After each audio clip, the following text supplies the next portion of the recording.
I'm honored to be here among you.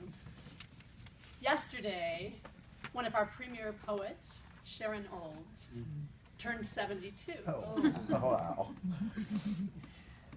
And she still looks fabulous. The performance that I have titled Playing Favorites features 3 of her poems about birth, growth, and aging that I fell in love with years ago and which resonate ever more deeply for me as I reflect on my own experience as a mother. It makes sense to honor my mentors through these poems because, like parenting, mentoring is a process of nurturance and cultivation. Mentors, like parents, provide what M.H. Abrams said literature provides: a mirror and a lamp. They show us ourselves and illuminate our truths. I am fortunate indeed to have had perceptive and generous mentors. To Beverly, who taught me to perform poetry respecting line endings, reminding us that the poet Denise Levertov says they are half a comma. To Lynn, who inspired me to perform my own writing and explore cross-gender performance. To Paul, whose inimitable, exhilarated, energetic exploration of literature and criticism continues to enliven my work. For introducing me to Sharon Olds' work, for introducing me to Sharon Olds in person, for helping me to do what I love and to love what I do. I thank you.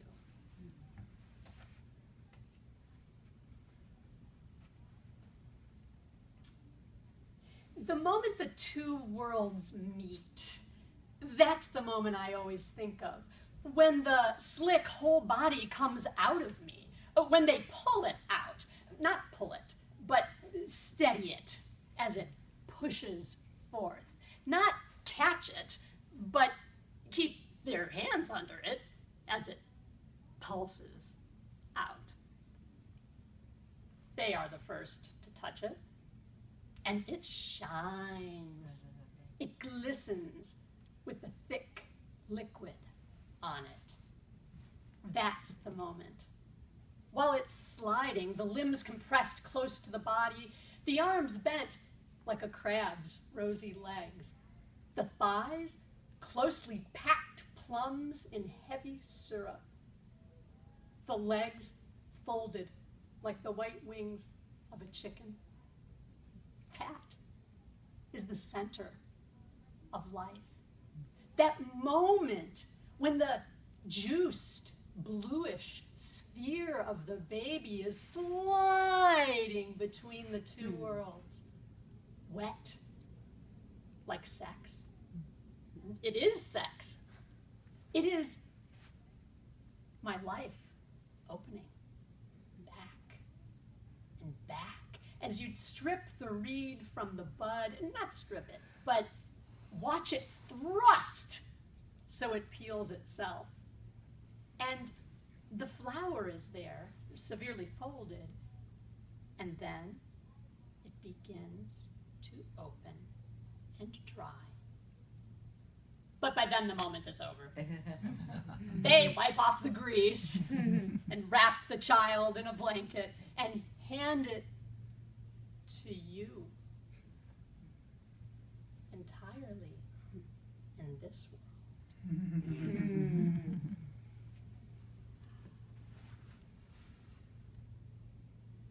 Pre-adolescent in spring.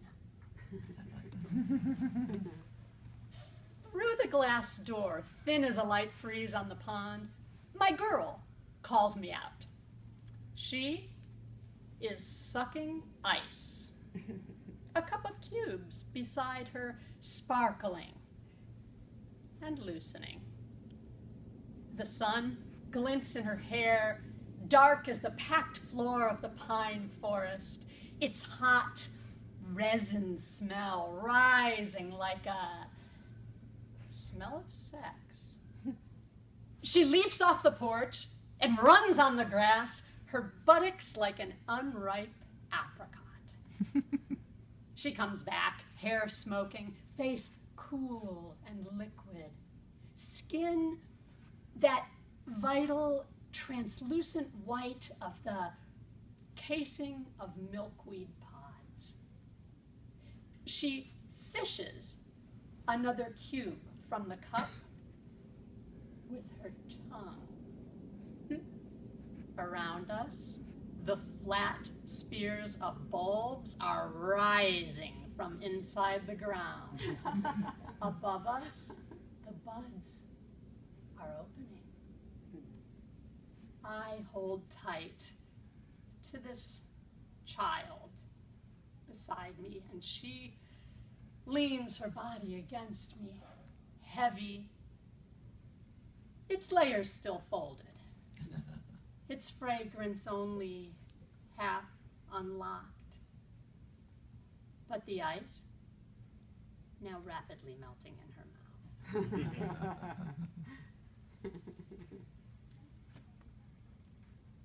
35:10. Brushing my daughter's dark, silken hair before the mirror, I see the gray gleaming on my neck, the silver-haired servant behind her. Why is it just as we begin to go, they begin to arrive? The fold in my neck, clarifying as the fine bones of her hips sharpen. As my skin shows its dry pitting, she opens like a small, pale flower on the tip of a cactus. As my last chances to bear a child are falling through my body, the duds among them, her full purse of eggs, round and firm as hard-boiled yolks, is about to snap its clasp. I brush her tangled, fragrant hair at bedtime. It's an old story, the oldest we have on our planet. The story of replacement.